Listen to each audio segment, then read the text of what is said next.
Order! Order! You are an incorrigible delinquent at times. Behave yourself, man!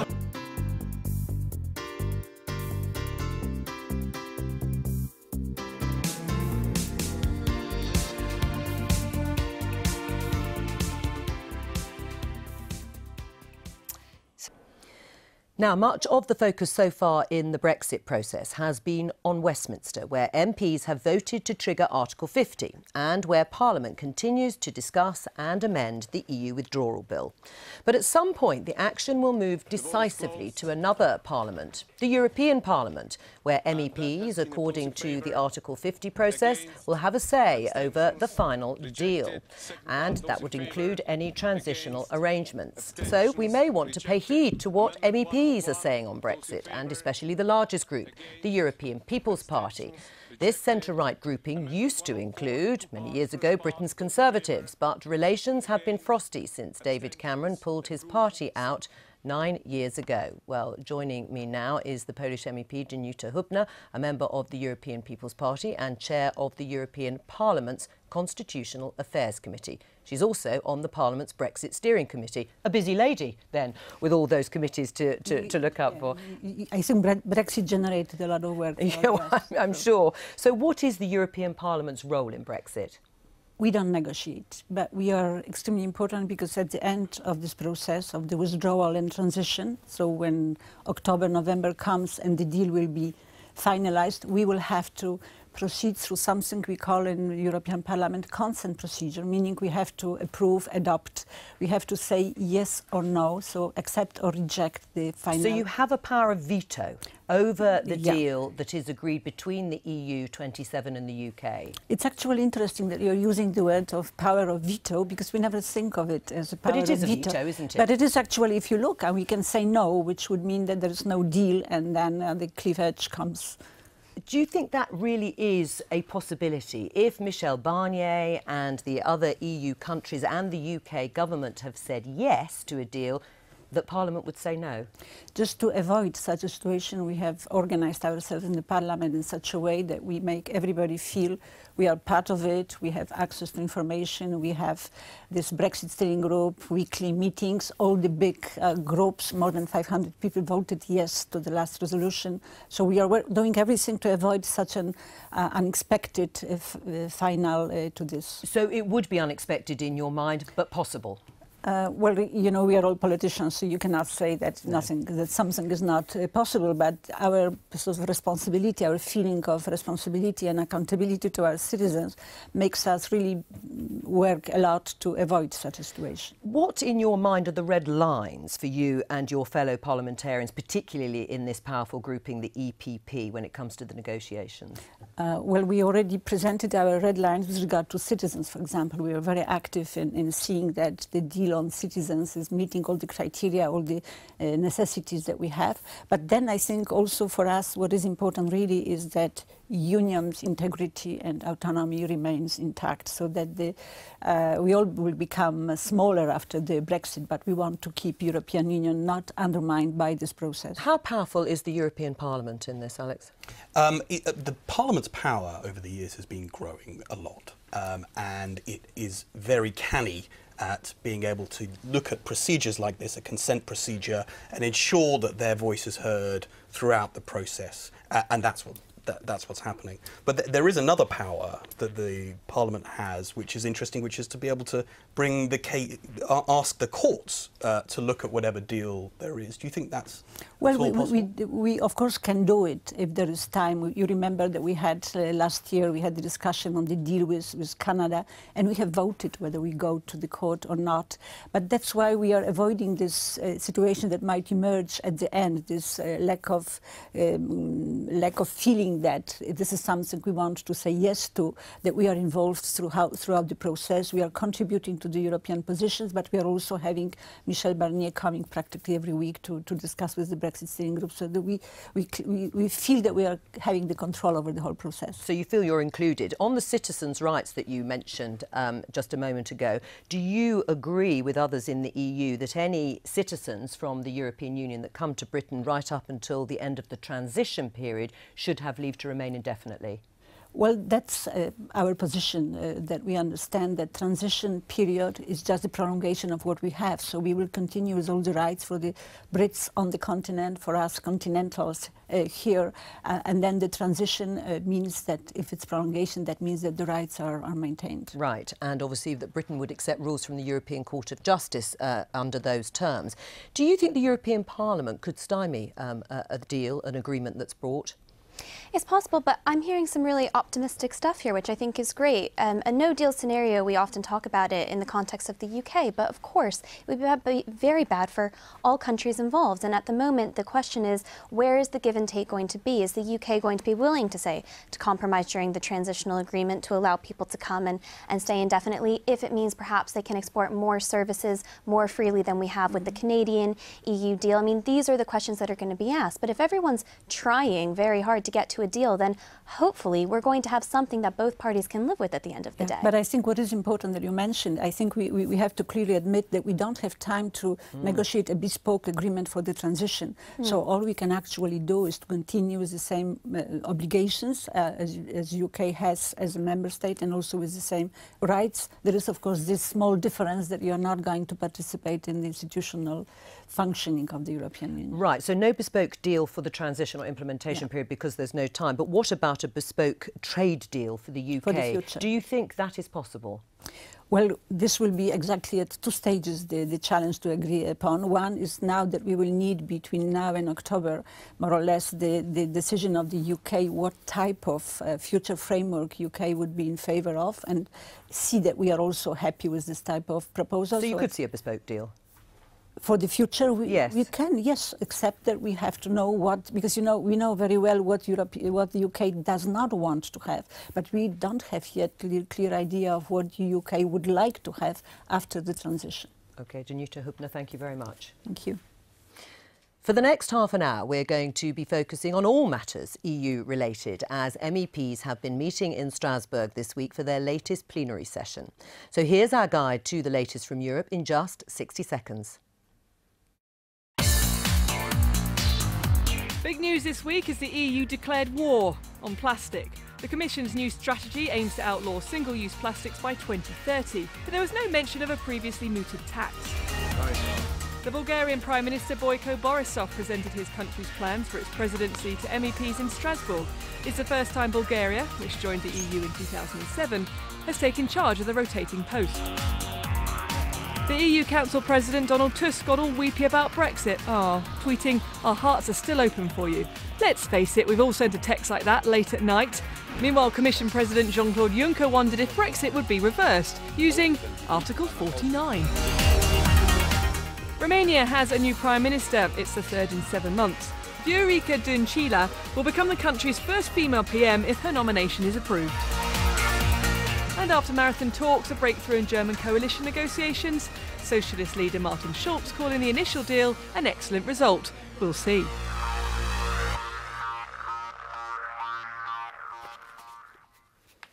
Alex, let's talk about Donald Tusk, Jean-Claude Juncker. In their minds, do they think Brexit is reversible then? Donald Tusk definitely does. And he wants to make that clear to the British public. I don't think he thinks it will happen, but it's important that he says it could happen. Why? What is he actually getting at? Well, I mean, their ideal outcome of this is, well, for Donald Tusk, I would say, is for the UK to stay in the model that they built over 50 years for the continent to cooperate. So they're quite happy for that to happen, and they see a small window where it could happen easily. What, between now and October? Yes. Right. And what about Jean-Claude Juncker? Is he talking more about the UK changing its mind once it's left and then rejoining? Well, I mean, he mentioned Article 49. That's, you know, the process that Moldova would be. Indeed. And it's a pretty rough road. You're looking at accepting the euro, accepting things like not having a rebate. I don't think that's necessarily the path that the British public would want to go down. I mean, what's your reaction hearing these two important people within the EU, the Commission President, saying that, yes, our hearts are still open, and Council President, you can come back, UK, or not leave at all? Well, I think there are a few things going on here, and Alex is completely right that it's not in their interest to see the system that they have built and have invested in so very much to lose one of their most important members. And so I think there's still the sense that they don't want to give other countries the assumption that it's an easy process, that it's something they could do. But to the sweeter talk, I think that this is getting closer to when the negotiations are really going to get nitty-gritty. And both sides now want to be seen to be playing nice. There was that hardball game that was played in the beginning, but now I think you want to paint yourself as if you're really open-minded to getting a deal, because if you don't get a deal, it's going to be catastrophic for many, many countries involved. Does it sound as if they're not accepting the decision, though, that Britain made with the referendum? No, I don't think so, and certainly there's some people you can talk to in Brussels who think the idea of reversing shouldn't happen and hope it doesn't. But if it came to it, and the UK, for whatever kind of circumstances, ended up changing its mind, the 27 would think, what better validation for our project than a country trying to leave and then deciding it can't. So I think the road back would probably be quite smooth. But also, the person saying this and where you're saying it from matters very much. So when we talk about a second referendum in the UK, that has much more political weight because politicians in Westminster have been instructed by their people and their public to carry forth something. When people do it from other countries, it has a slightly different angle to it. You can say, oh, you know, they're not respecting the result of the referendum. Actually, I think we should be slightly more generous. They're saying, we are still here. Let's keep the conversation going. All right, well, let's keep it going. Irish Taoiseach Leo Varadkar led a debate on the future of Europe with MEPs in Strasbourg this week. That's a future, of course, without the UK. So were there any shots across the bow regarding Brexit? Adam Fleming gives us his hot take on the Irish PM's speech. The new year means new thinking, and the European Parliament is holding a series of big debates about the future of the EU with EU leaders. First up is the Taoiseach, Leo Varadkar. He wooed the Parliament with references to Europe's big figures, past and present, and threw his support behind a pet project of many MEPs, European-wide candidates for the parliamentary elections. I support a Europe-wide list for the European Parliament. I'd like to get people in cafes in Naples and restaurants in Galway talking about the same election choices. Perhaps that's an ambitious idea, but I think it's one we should strive for. The EU needed to be ambitious too about security, cutting the cost of medicines, helping the rest of the world. But there were limits to integration. Whatever our future holds, Europe needs to be competitive economically. And one of the ways to ensure this is by allowing competition among member states. And I think this is particularly important for peripheral and less developed countries whose domestic markets are small and need inward investment. My strong view is that national taxes that fund national budgets should be determined by national parliaments and governments. That led to raised eyebrows because Ireland is notorious for low rates of corporation tax, and it's been taken to court over a deal with Apple. And you would say that Ireland should be allowed to find ways to make up for a geographical disadvantage. I agree with all of this. But surely the alternative cannot be between a one-size-fits-all taxation system that would work for the central, big and core European countries to the detriment of everyone else, and a no-holds-barred tax competition that we have right now. Of course, there was an enormous elephant in the room: Brexit. As the negotiations move forward into phase 2, we'll continue to rely on your support and solidarity as we work to ensure that what has been promised in theory is delivered in practice, and there can be no backsliding on this. So it's important that these commitments are fully reflected in the legal text of the withdrawal agreement and firmly embedded in the UK's future relationship with the European Union, whatever shape that ultimately takes place. And for my part, I hope that the new relationship that exists between the United Kingdom and the European Union is as close and as deep as is possible. But how close a relationship with the UK? When you think that nearly 50% of exports from Irish-owned companies go to the United Kingdom, and agriculture in some sectors it's as high as 90%, you potentially have quite a lot to lose. And yet, despite the fact that no one should be fighting harder for a genuine, rounded trade deal than you. That doesn't appear to be the case. His name in the visitors' book, Leo Varadkar's Eurovision, on the record. The other leaders who've signed up to give theirs include the Prime Ministers of Portugal and Croatia, and the biggie, President Macron of France, due here in April. Adam Fleming there. Well, I'm joined now from Dublin by the Irish MEP Mairead McGuinness, who was by her Prime Minister's side on Wednesday. Welcome to the Daily Politics. Mairead, the DUP MP Sammy Wilson said Leo Varadkar was naive, arrogant and inexperienced for siding with the EU over the UK in the Brexit negotiations. What do you say to him? Well, indeed, and he used another term which he later apologised for.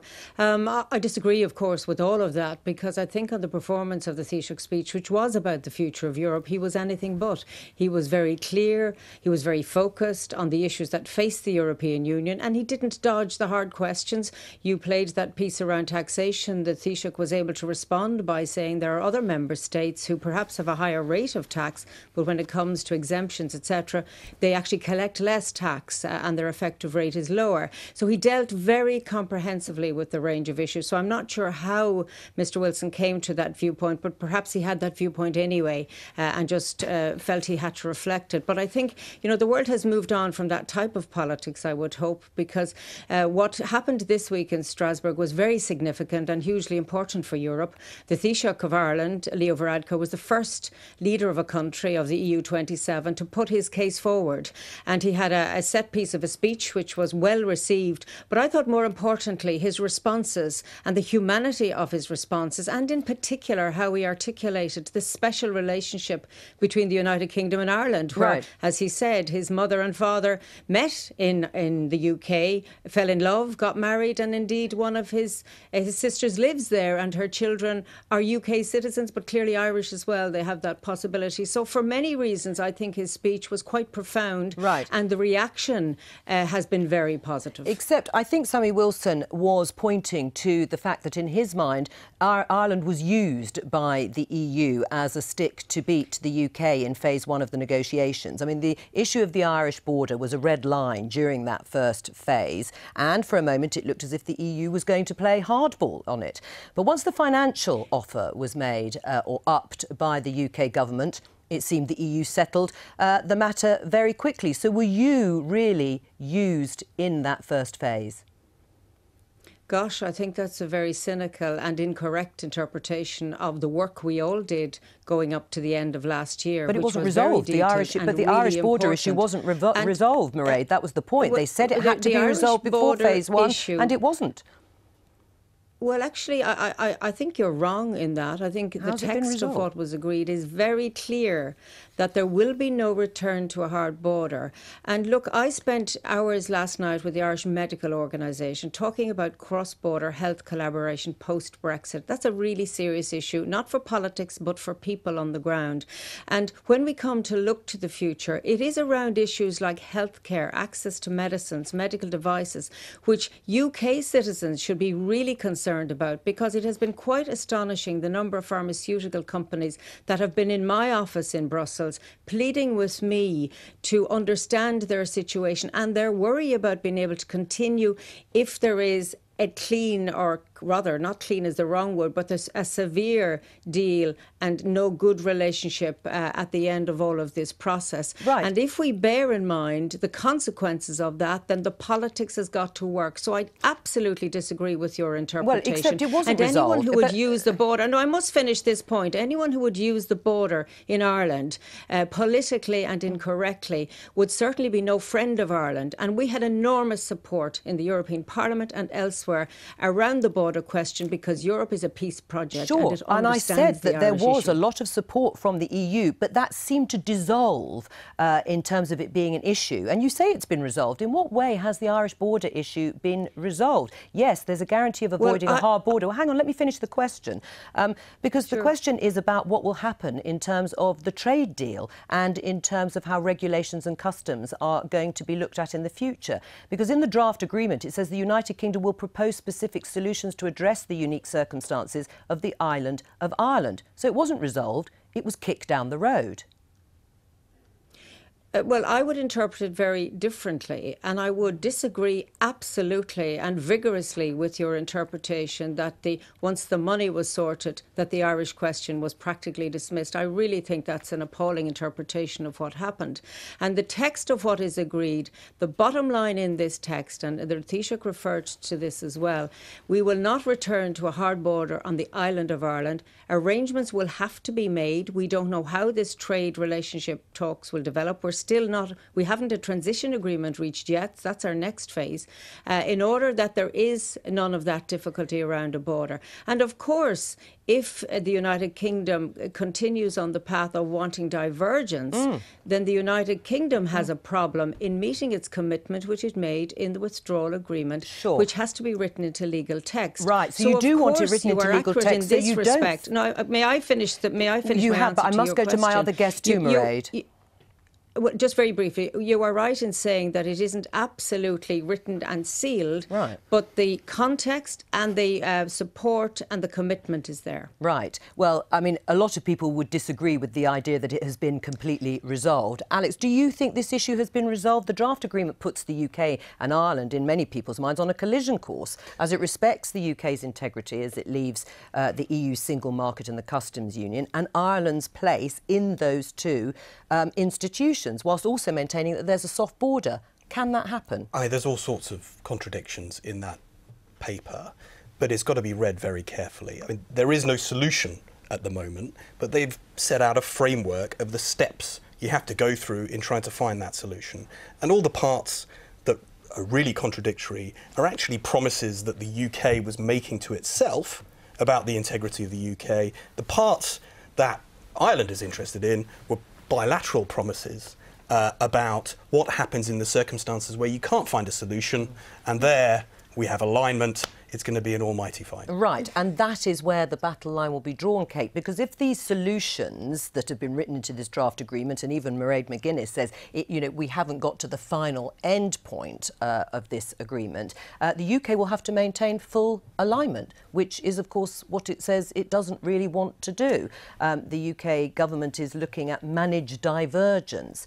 Would that work for the party? Well, it may be what ends up happening, but nobody has actually agreed on the definition of alignment, so it's still impossible to know if that actually has been agreed, or in many, many people's minds, that wasn't what the term was supposed to be used for. I think this idea that the agreement that there would be no hard border means that it's been solved is simply not the case. Neither side ever wanted a hard border. That's not a new piece of information. It was a straw man, but to some extent. It absolutely was, and I think it was also used as a scaremongering tactic, but it was always ridiculous to think that this issue could be solved before we know what the trade agreement's going to be. It's nearly impossible. Right. Well, Mairead McGuinness, on that basis, I mean, if everything relating to the Irish border, when it comes to the future trade agreement, was in full alignment, would you agree to the UK diverging in other areas? Well, it depends on what you mean by divergence, and there's a dispute about that and what other areas you're talking about. I mentioned, for example, in health. I mean, and this has not been discussed in the United Kingdom because there's a real lack of awareness around pharmaceuticals and the fact that these are the European success story around registration and control and monitoring of our drugs and the supply of these things. If the United Kingdom were to diverge on those sorts of issues, there would be real problems. So I think that the United Kingdom, when it looks at certain sectors, and perhaps all sectors, will understand better that divergence doesn't mean something is improved, and in fact will mean that it's much more difficult for us to continue. The ideal, and remember, we're close neighbours. We don't want a divergence of the relationship. We want that to be strong. But we're in the difficult position that the United Kingdom decision is being respected, and we're with our EU colleagues 27. And the Taoiseach again, did say that the support of our colleagues will be required as we move into these next and more difficult phases. So do you think there's a lot of work to do yet then?